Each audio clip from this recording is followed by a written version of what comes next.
Un homme se promène tranquillement dans la rue quand il remarque que de petites lézards se faufilent tous dans les égouts. Et, il se transforme en Spider-Man et descend avec grâce à sa toile. En un éclair, il tisse une immense toile en plein ciel. Il s'accroupit, prêt à bondir, attendant patiemment. Soudain, il sent une vibration. De son côté, le docteur Connors s'injecte à nouveau un sérum, ce qui provoque une terrible mutation. Spider-Man avance prudemment vers l'origine de la vibration, mais un bruit derrière lui l'alerte, un énorme monstre lézard surgit et l'attaque par surprise. Sous l'eau, le lézard a l'avantage, et Spider-Man doit se battre tout en reculant, évitant de justesse les coups de son adversaire acharné. Après une poursuite intense, Spider-Man parvient enfin à échapper au monstre, mais il est blessé. Il se réfugie chez sa petite amie, qui lui conseille de ne pas prendre autant de risques. Mais Peter, déterminé, estime qu'il est de son devoir de continuer à protéger la ville. Après un moment tendre entre les deux, ils s'envolent ensemble sous la nuit étoilée. Pendant ce temps, dans les égouts, le monstre lézard refait surface. Juste au moment où Peter enfile son costume, il est pris par surprise par le monstre. Le lézard mélange des produits chimiques et les lance en direction de Peter, provoquant une explosion.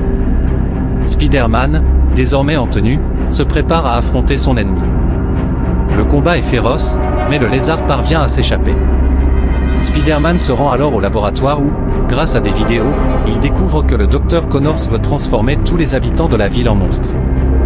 Horrifié, Peter se lance dans une course contre la montre pour empêcher ce désastre. Pendant ce temps, la police parvient à localiser le lézard et, après une fusillade, il croit l'avoir neutralisé. Mais une étrange fumée verte envahit l'endroit et les policiers touchés se transforment en lézards. À la demande de Peter, sa petite amie se rend au laboratoire pour chercher un antidote. Mais le lézard y arrive aussi. Spider-Man se précipite à son tour, bondissant à travers la ville. Il arrive juste à temps, mais découvre que le lézard a déjà inséré le produit dans un dispositif de lancement. Dans un dernier effort, Spider-Man tente de récupérer la substance, mais est jeté violemment par le lézard. Le lézard lui lance des bombes liquides, mais Spider-Man s'en sort et, au moment où tout semble perdu, le chef de la police intervient et détruit l'appareil du lézard. Saisissant l'opportunité, Peter gèle le lézard avec un spray spécial et court désactiver le lanceur. Juste à temps, il réussit à stopper le plan du lézard, sauvant ainsi la ville entière. Dans les dernières images, le docteur Connors, redevenu humain, exprime ses regrets et pleure. Les policiers qui avaient muté retrouvent leur apparence normale, et la ville est enfin en sécurité.